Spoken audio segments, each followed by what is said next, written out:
만남은 쉽고 이별은 어려워. 눈빛에 뱉듯 우린 날카로워. 마침표를 찍고 난 조금 더 멀리 가려 해. 만남은 쉽고 이별은 참 어려워.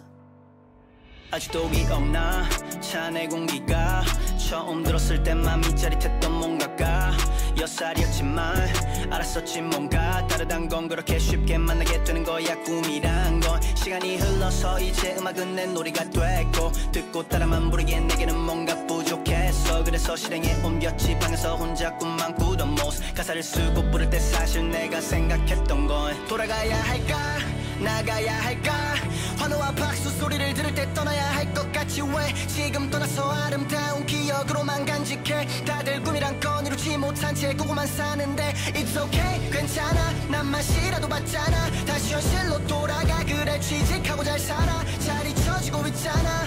그런데 자꾸 왜 난 또 가사를 끄적이는 걸까. yeah. 만남은 쉽고 이별은 어려워. 눈빛에 빗듯 우린 날카로워. 마침표를 찍고 난 조금 더 멀리 가려 해. 만남은 쉽고 이별은 참 어려워. 어렵게 시간이 지나고 다시금 내 그 꿈은 꽤 반짝였지. 이제는 영원할 것만 같았던 그 시간은 잠깐이었지. 그렇게 어렵게 놓아줬었는데 쉽게 다시 왔다 멀어지는 건 내 의지와는 달라. 멀어지는 걸 인정하기는 죽기보다 싫어 섭섭할 뿐이지. 모자란 내 자신한테 거짓말했었던 날들이 반복돼. 사실 알고 있던 것들인데도 난 모른 척 문제가 없는 척 언제나 척뿐이었지. 잘 돼가는 거 하나도 없는데 내 자존심 챙기는 것뿐이었지. 어쩌면 알고 있었지 모든 걸. 아니 알고 있었어 전부터 왜 모르게 쌓인던 이별은 어렵지만 피할 수 없는 것 같아. 준비는 예전부터 했는지도 몰라. 이제는 생긴 것 같아. 마침표를 찍을 용기가. 끝나도 괜찮아 정말 할 수 있는 건 다 해봤어. 다음 페이지에 끝나도 좋아. 그러나 거기에 너가 있다면 이 얘기의 끝을 미룰 거야. 그게 내가 원하던 결말. 아직도 어려워 이미 해봤던 이별이라도. 만남은 쉽고 이별은 어려워. 눈빛에 빗듯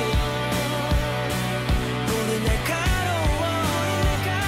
마침표를 찍고 난 조금 더 멀리 가려 해. 만남은 쉽고 이별은 참 어려워. 그대가 날 떠나간단 말하지 않는다면 그대가 날 떠나간단 말하지 않는다면 이 자리에 만남은 쉽고 이별은 어려워.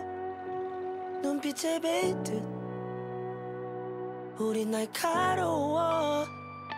마침표를 찍고 난 조금 더 멀리 가려 해. 만남은 쉽고 이별은 참 어려워.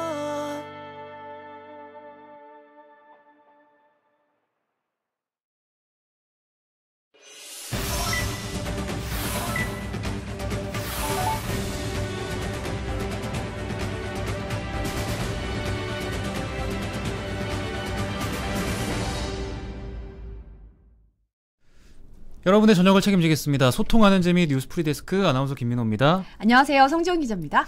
네, 오늘 하루 종일 언론에서 이 얘기가 아주 떠들썩했습니다. 바로 오징어 게임의 오일남 할아버지 역을 맡은 오영수 씨가 미국 골든글로브 시상식에서 나무조연상을 수상했습니다.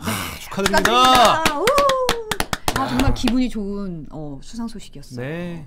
제가 댓글에서 보니까 어느 댓글에 진짜 인생은 60부터구나 맞아요. 이러시더라고요. 네. 오영수 배우님이 1944년생 올해 78살이시더라고요. 놀면 뭐하니 인터뷰에서 정말 좋아하는 말 중에 하나가 아름답다는 말이라고 하셨는데 기억나요. 진짜 정말 아름다운 연기였습니다. 감사합니다. 네. 축하드려요. 축하드려요. 우린 깐부잖아. 예, 푸터팬 여러분과 저희는 깐부. 아까 쭌쭌이님이 댓글로 이러다 다 죽어 이거 하셨어요. 오늘 신청곡은 사부레님이 신청하셨어요. 베이식의 만남은 쉽고 이별은 어려워. 쇼미 노래였죠. 아 네. 이번 쇼미가 시청률이나 화제성은 타 시즌보다는 조금 떨어지지만 이 음원 순위가 아직까지도 이렇게 굉장히 상위 차트에 쫙 깔려 있더라고요. 아까 좀 안 들린다고 무슨 소리 하냐고 다들 댓글로 좀 얘기가 있으셨어요. 어떤 노래요? 네. 아, 음량을 좀 키워야겠네요. 아 네.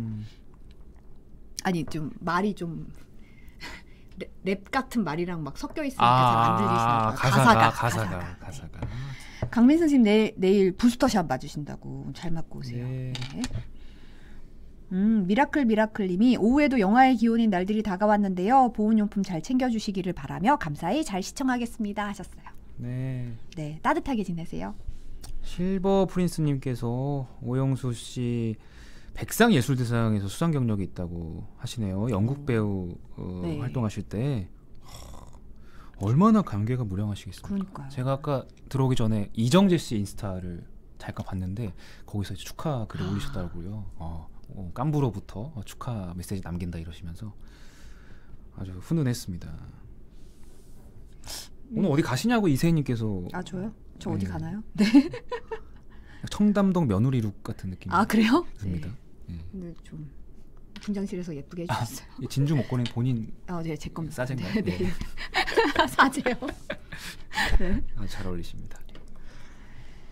자꾸 영어 하시는 분을 찾는 분이 있는데요. 영어요? 네, Who can speak English 하고 찾는데요. 아, 이선영 아나운서 소개시켜드려야 이선영 아나운서 또 나오는 영어 거 신이죠. 알고 또, 예. 네. 네, 다우이즈님께서 오늘 밤부터 새벽까지 폭설 온다고 날씨 소식도 전해주셨고요. 자, 오늘 이선영 아나운서의 송경제 고정 코너가 준비가 되어 있죠. 빨리 만나러 가보겠습니다. 네.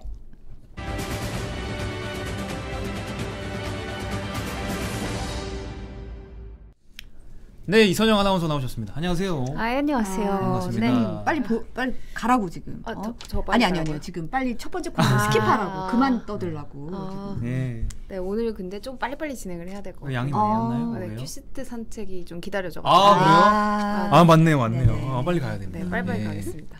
첫 번째 소식. 네. 먹튀 논란에 카카오 류영준 대표 내정자가 카카오페이 대표였죠. 오늘 대표직은 유지하기로 했죠. 현재 카카오 대표고 이제 내정자, 카카오 내정자. 그렇죠. 공동대표 내정자죠. 네. 오늘 자진 사퇴, 그러니까 카카오 모회사의 그 대표로 내정된 그 자리를 내려놓겠다라고 자진 사퇴를 발표했는데요. 네. 지난 11월 25일 카카오 신임 공동대표로 내정된 지 2달도 되지 않은 시점에서 자진 사퇴를 발표했습니다. 이 류영준 대표가 논란이 된 게 코스피 200 지수 편입 직전에 이게 호재일 것 같으니까 12월 10일이었죠. 주요 임원들과 함께 보유 주식 900억 원어치를 블록딜 방식으로 매각을 했는데요. 류영준 대표의 차익만 469억 원 수준으로 굉장히 컸었어요. 네. 그래서 이거에 대해서 이제 카카오 노조를 중심으로 류영준 대표가 과연 모회사 카카오의 대표의 자질이 있냐 이런 논란이 불거졌습니다. 네. 카카오페이에 있던 류영준 대표가 본사로 적을 옮기기 전에 그렇죠. 이런 논란이 지금 불거져가지고 사퇴한 거잖아요. 경영진이 집단으로 이익을 실현했다 이런 얘기잖아요. 네, 맞습니다. 뭐 류영준 대표에 대해서 조금 설명을 해보면 2011년에 이제 카카오 개발자로 이제 입사했던 그냥 어떻게 보면 우리랑 똑같은 직장인이었죠. 근데 보이스톡 아시죠? 네, 이걸 개발한 네, 건가요? 요걸 개발한 핵심 인재였고 진짜요? 또 우리나라 최초 간편 결제 서비스인 카카오페이. 이 카카오페이를 이 보편화시키는 주역이었다고 평가받기도 한다고 합니다. 그래서 내부 이 개발자 출신이 사령탑까지 오르면서 굉장히 큰 기대를 모았던 사람이었는데요. 일단은 말씀하신 것처럼 대표가 된 게 아니라 내정자 신분이었고 이제 오는 3월에 이사회를 거쳐서 카카오 공동대표로 선임이 될 예정이었습니다. 근데 네. 이번에 이제 먹튀 논란이 불거지면서 자진 사퇴까지 하게 된 거죠. 네, 법적으로는 문제가 없다고 해도 주주들 입장에서는 얼마나 좀 화가 날 일이겠습니까? 그렇죠. 근데 아까 블록딜 방식이라고 언급해 주셨는데 블록딜 방식이 뭐예요? 그러니까 블록딜 방식은 주식을 많이 가지고 있는 사람이 이거를 팔고 싶을 때 갑자기 이제 시장에다가 주식을 한꺼번에 내놓으면 주가가 어떻게 되겠어요? 이렇게 너무 크게 폭락을 그렇죠. 할 거잖아요. 그래서 이제 장이 끝나고 시간 외의 장에서 미리 살 사람을 구해놔서 이렇게 주가에 영향을 최대한 주지 않는 방식으로 매도하고 매수하는 방식이 이제 블록딜 방식이라고 하는데요. 이번에 이제 류영준 대표가 그러니까 대표 내정자가 판 주식은 이제 전량 스톡 옵션, 주식 매수 선택권을 행사해서 이제 얻은 주식이었는데, 이제 통상 이제 임원들에게 스톡 옵션을 부여할 때는 이게 주가가 같이 오르면 이제 경영자도 좋고 하니까 경영 좀 잘해라 하면서 주는 의미잖아요. 그렇죠. 그래서 카카오페이의 스톡 옵션이기 때문에 뭐 이제 카카오페이 떠나니까 뭐 모르겠다 하고 팔아버리는 거냐 이런 비난도 있었고, 이제 특히 이 아무리 블록딜 방식으로 매각을 하더라도 이 상장 한 달여 만에 주요 경영진들이 스톡 옵션 행사에서 대량 이제 매도를 한 게 투자자들 입장에서 주가의 악재이기 때문에 폭락으로 이어질 수 있기 때문에 많은 비난을 받았고요. 네. 실제로 3거래일간 이 일이 있고 나서 3거래일간 카카오페이의 주가가 14.3%나 폭락했다고 합니다. 네.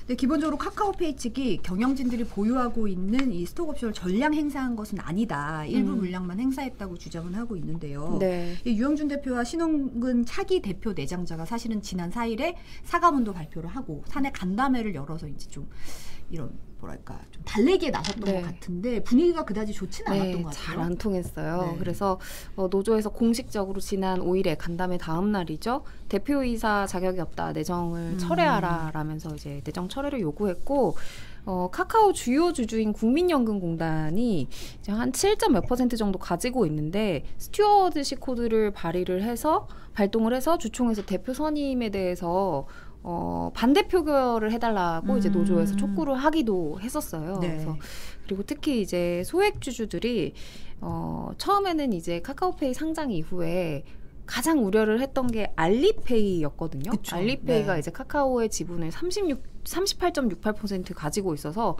이거를 상장 후에 갑자기 많이 팔게 되면 이걸 이제 전문 용어로 오버행이라고 하잖아요. 네네. 많이 팔게 되면 갑자기 주가가 급락할 수 있어서 이걸 굉장히 많이 이제 우려를 했었는데, 이 상장 전에 10월에 카카오페이 측에서 알리페이랑 우리랑 굉장히 끈끈한 사이이기 때문에 오버행 걱정하지 않으셔도 됩니다 하고 달랜 적이 있어요. 그러니까 이런 식으로 대량으로 물량이 그렇죠. 풀려서 주가가 확 떨어지고 이런 거 없어요. 걱정하지 마세요 했는데 그래서 알리페이가 문제가 아니었던 거잖아요. 그렇죠. 그러니까. 카카오페이의 이제 주요 임원들이 이제 대량 매도를 하다 보니까 주주들 입장에선 배신감을 느낄 수밖에 없고, 그러다 보니까 이제 도덕적 해임까지도 이제 문제가 나오게 된 거죠. 네. 홍승표님께서 경영진이라 쓰고 리스크라 읽는다라고 말씀해 주셨는데, 네. 사실 카카오는 뭐 쪼개기 상장으로 많은 비난을 받고 이번에 또 임원 지분 팔기 때문에 비난이 더더욱 심해진 셈이잖아요. 네. 혹시 영화 돈 룩업 보셨나요? 봤어요. 거기 약간 IT 기업 풍자하는 내용이 나오는데 아. 보면서 저는 카카오 생각이 좀 나더라고요. 아, 그래요. 네.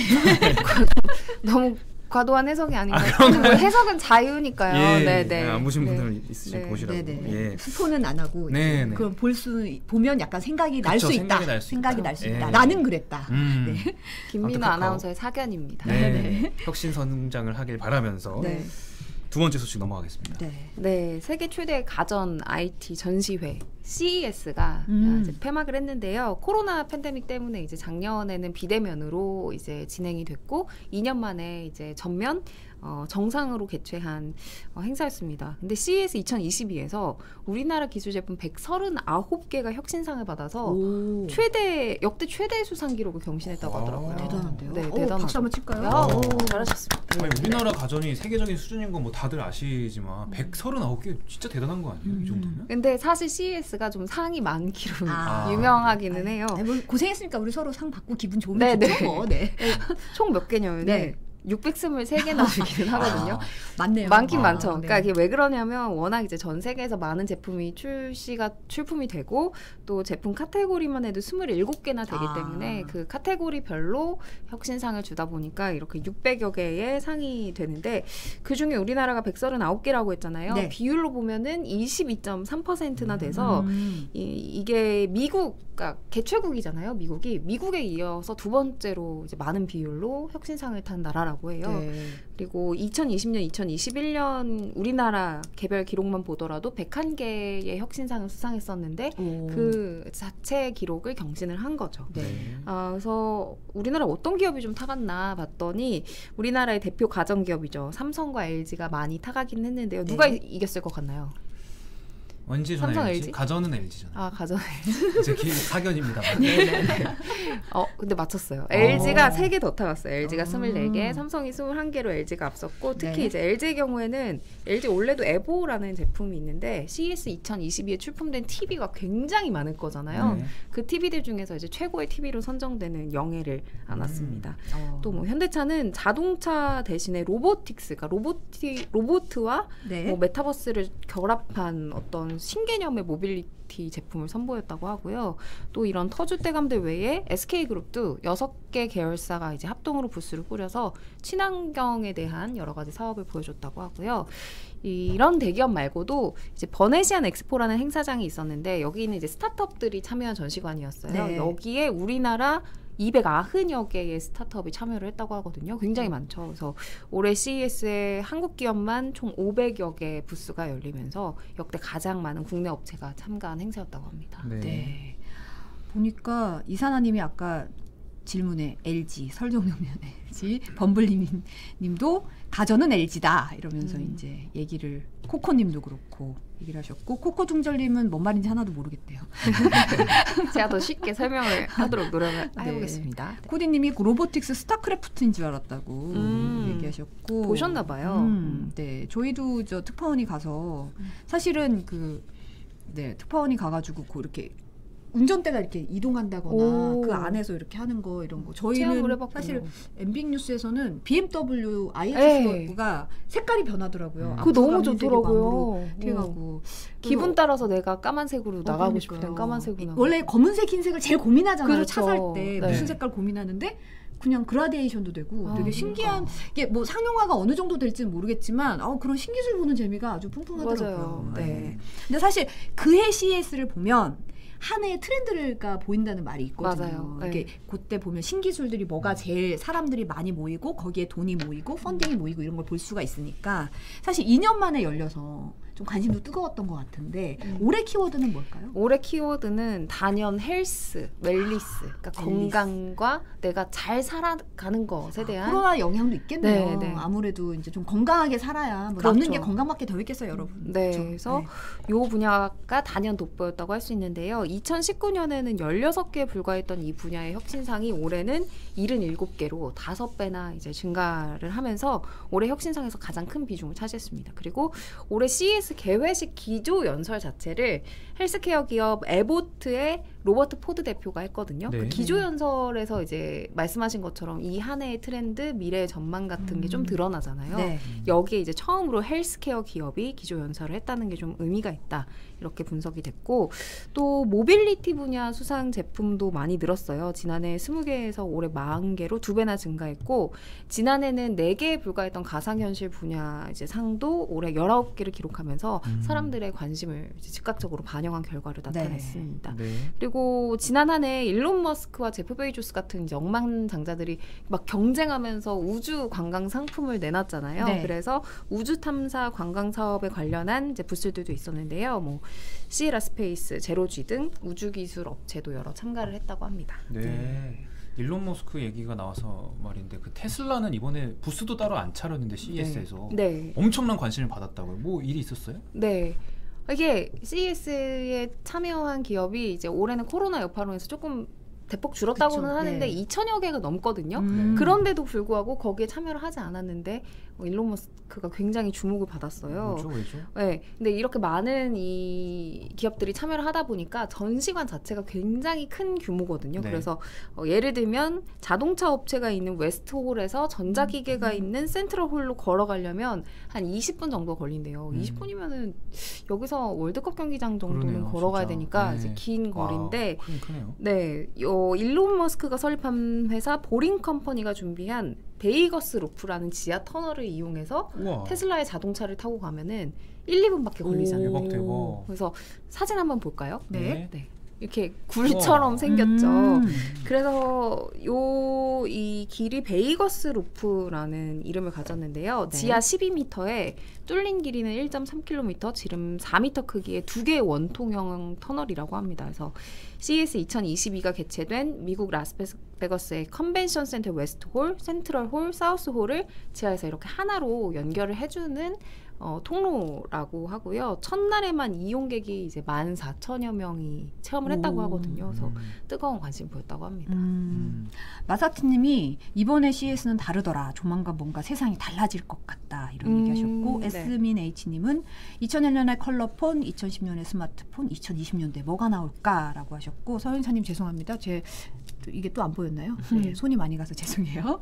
미라클님은 예전에 왕종면 앵커가 차체가 4인승에서 2인승으로 조절되는 자동차도 매우 신기했는데 변화는 무진하고 진화는 늘 경이롭습니다. 라고 얘기하셨어요. 네. 오, 네. 석빙고에 음식 넣고 꺼내 먹으라고. 네.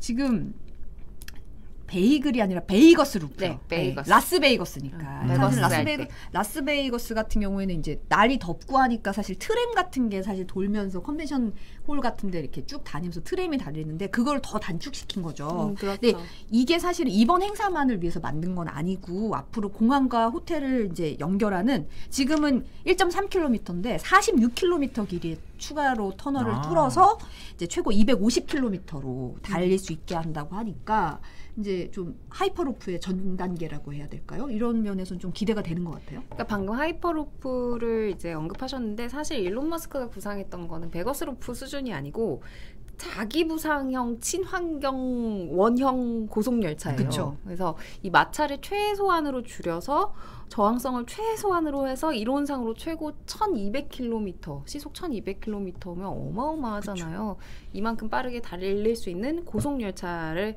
이제 만드는 게 일론 머스크의 구상이었는데요. 이번에 이 베거스 루프가 굉장히 뜨거운 관심을 받고 성공적으로 진행이 되면서 하이퍼루프도 할 수 있겠다라면서 이제 사람들이 좀 기대감을 갖게 된 것 같습니다. 뭐 하이퍼루프 같은 경우에는 도입이 된다면 LA에서 샌프란시스코까지 35분밖에 안 걸린다고 하거든요.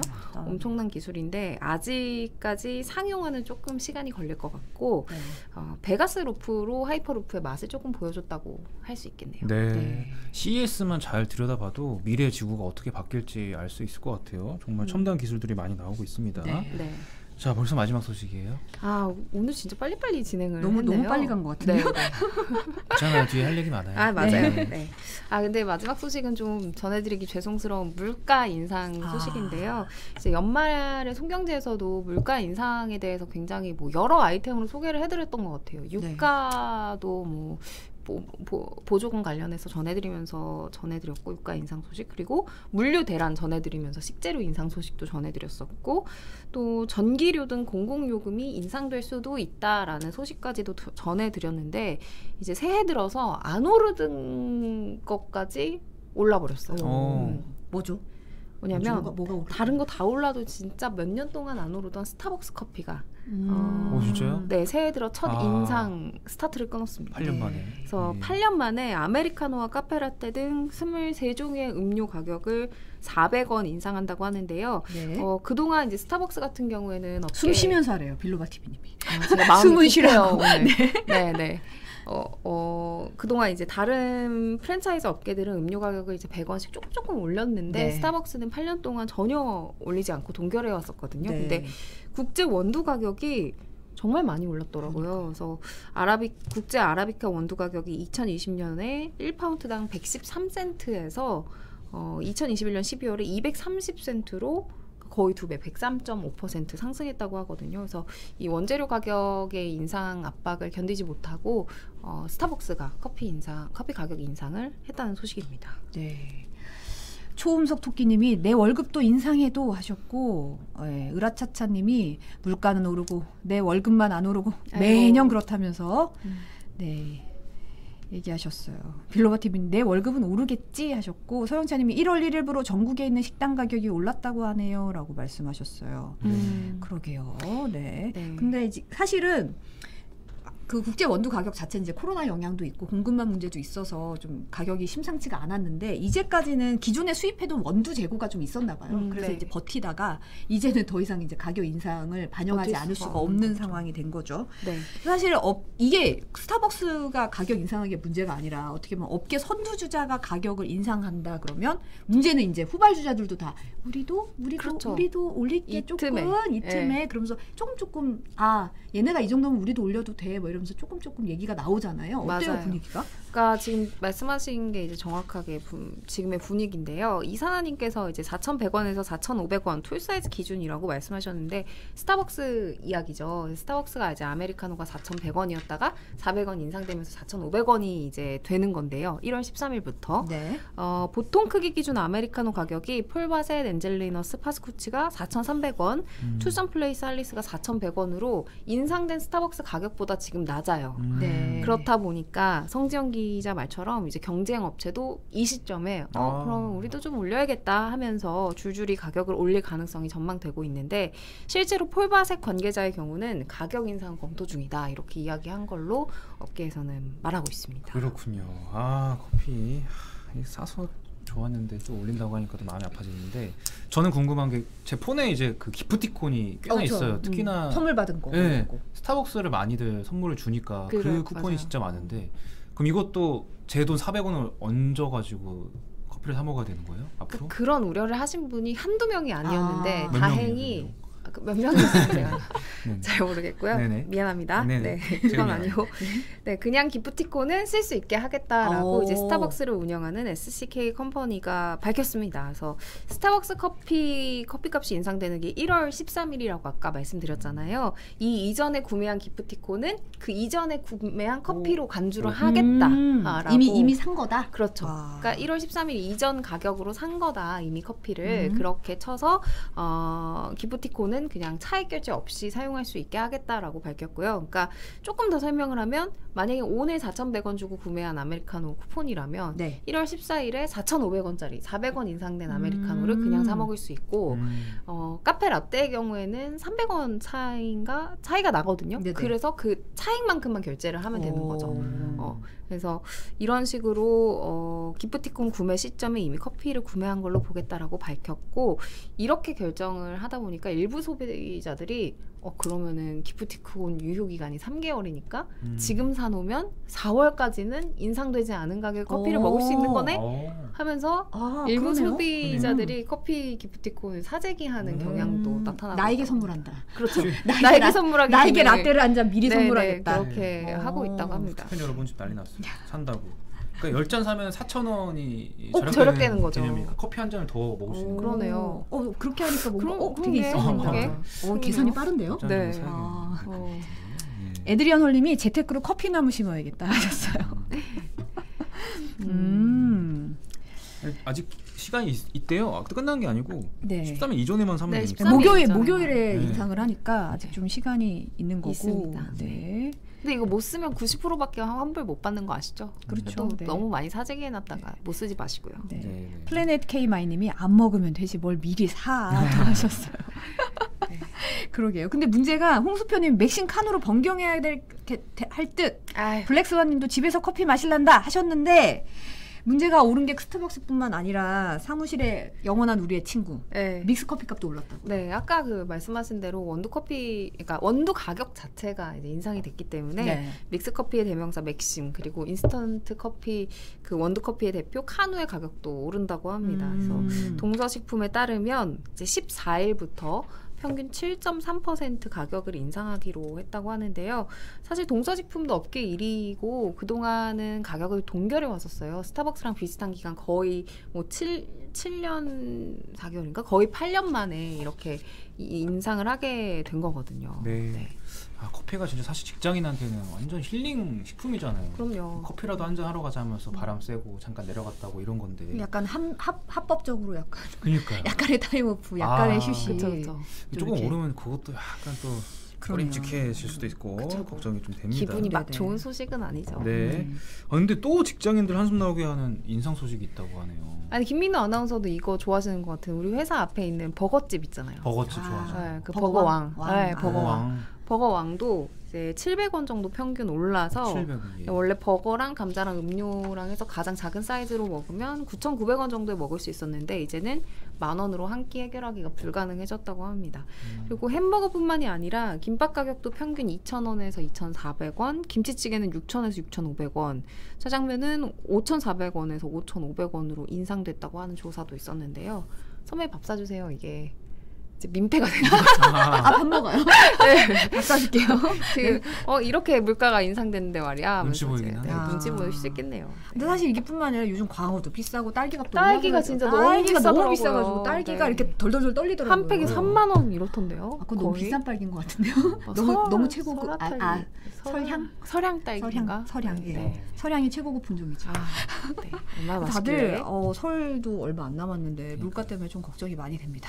네. 지금 몇몇 분들이 돈 받았냐 이렇게 광고를 해주냐라고 말씀하시는데 그런 거 광고가 아니고. 아닙니다. 광고는 아니고요. 물가가 그렇다는 얘기를 콕 집어서 뭐 다 아는 S 벅스 뭐 이러는 거 좀 웃기잖아요. 네. 그래서 버거 왕은 그냥 조금 재밌으려고 다들 네. 아시잖아요. 버거킹. 네. 오해하지 서리님 마시고. 월급 빼고 다 오르는 거 현실화 하셨어요.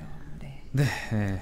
오늘 손경제 시간 여기까지입니다. 이선영 아나운서였습니다. 고맙습니다. 감사합니다. 고맙습니다.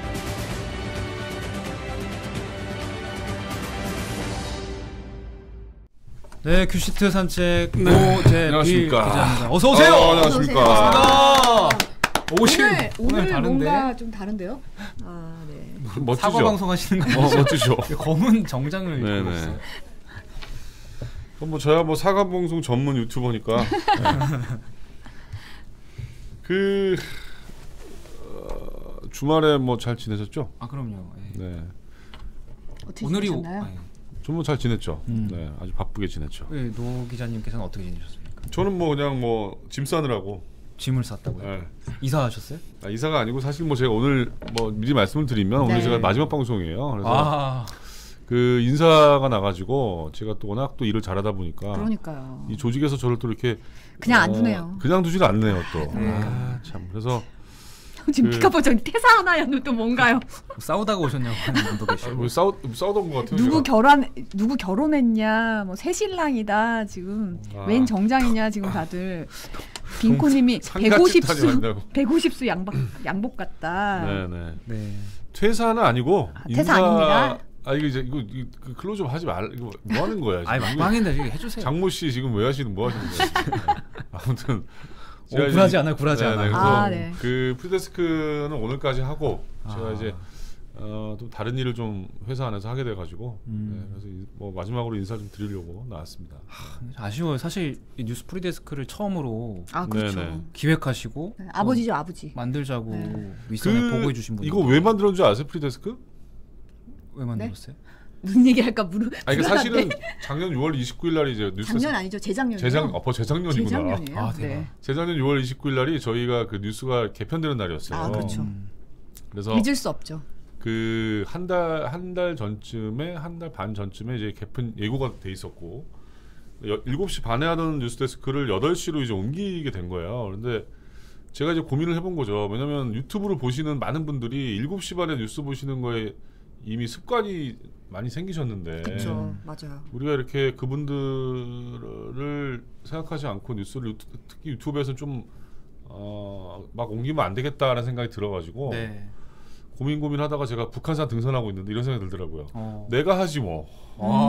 그래서 제가 30분 먼저 유튜브를 그 이름은 이제 사실 남형석 기자가 지어줬고. 아, 그렇죠. 그래서 근데 딱 월요일날 출근했는데 또 성지영 또 선배님이 보이시길래 제가 옆구리를 쑥 찔렀죠. 유튜브 한번 해보시지 않으시겠냐. 그랬더니 또 흔쾌히 또 이렇게 또 응해 주셨고. 그 전까지 저희가 계속 회의를 했어요. 이 시간을 그렇죠. 어떻게 할 것인가에 네, 대해서 네. 사실 계속 얘기가 회의를 계속 하고 있던 차에 네. 딱 나왔던 얘기라서 그렇죠. 그래서 그러다가 또 이제 또 보석 같은 또 김민호 아나운서, 아, 또 이선영 아나운서 발굴해가지고 또 이제 제가 또 약속은 다 지켰잖아요. 스타를 키웠잖아요, 또 여러분들을. 그죠? 네네. 그렇죠. 네, 스타죠. 네. 스타의 아무튼 뭐- 산실. 스타의 산실.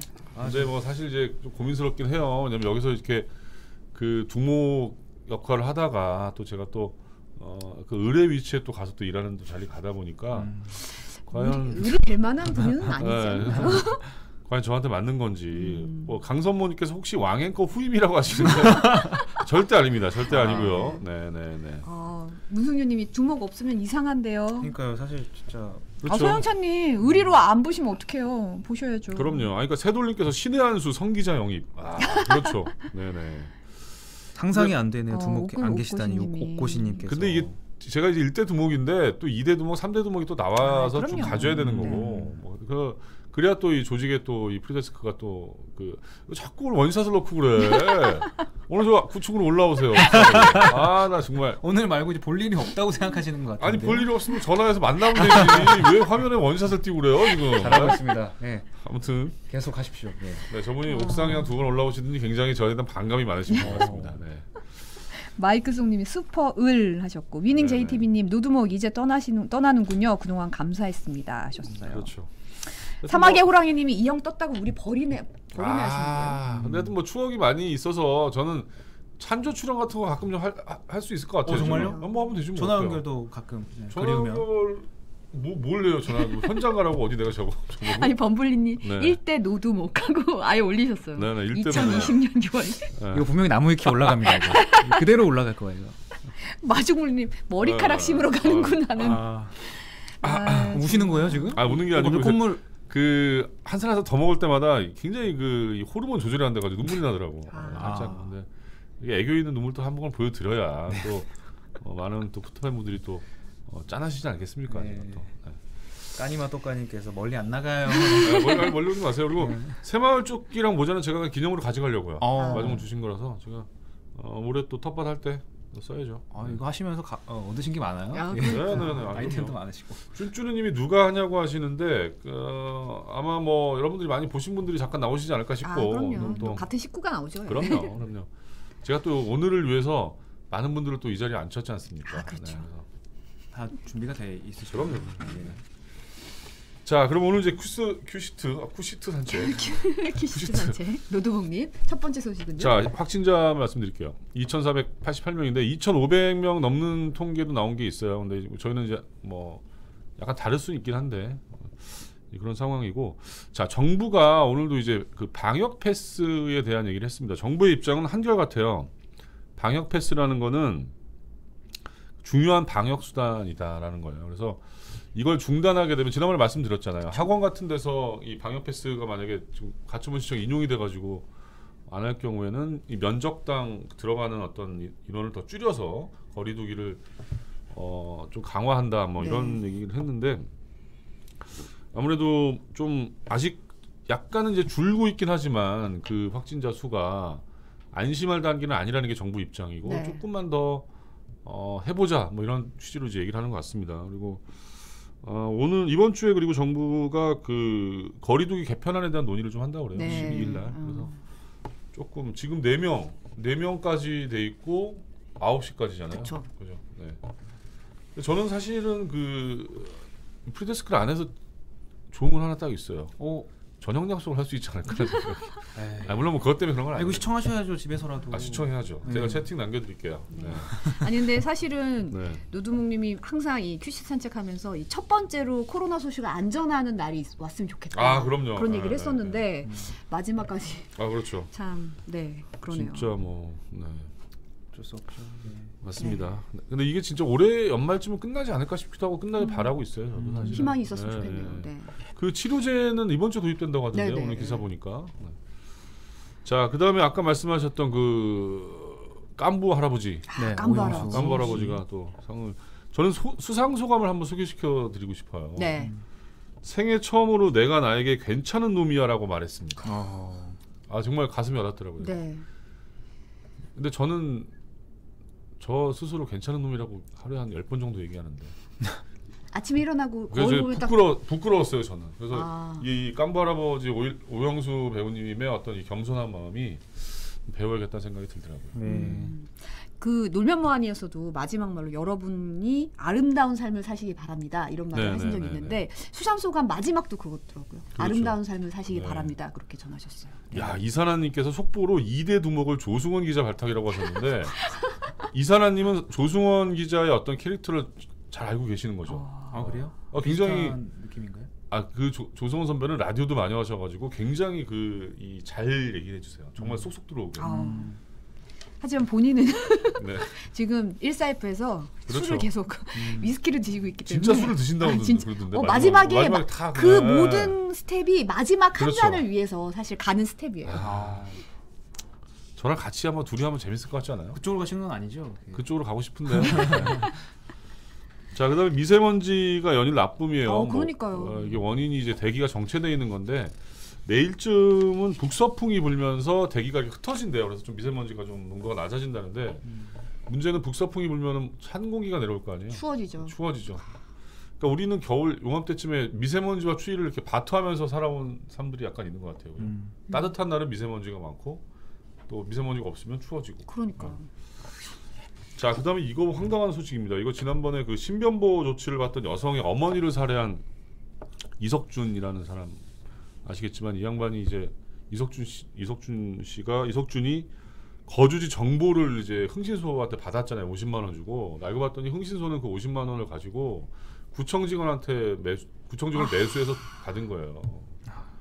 구청 직원이 그걸 빼준 구청 거예요? 직원이 빼줬는데 이 구청 직원이 흥신소 직원들한테 그걸 빼주는 이게 어떤 거냐면 차적을 조회하는 권한이 있대요. 그럼 이제 주소도 알 수 있는 거죠. 근데 그거를 흥신소 직원한테 빼주면서 한 달에 200~300만 원씩의 돈을 받은 거예요. 많이도 받았네요. 사실 말도 안 되는 거죠. 사실. 네. 이분은 이렇게 범죄에 악용될 줄까지는 몰랐겠지만 그렇죠.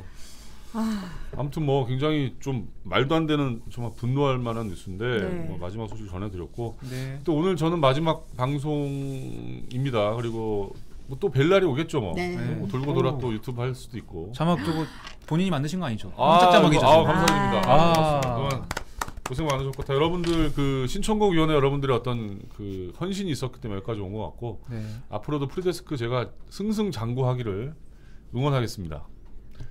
김민호 아나운서의 머리가 팥뿌리가 될 때까지 쭉 가는 걸로. 네, 그때까지요? 그거 너무 긴데 그러면. 예.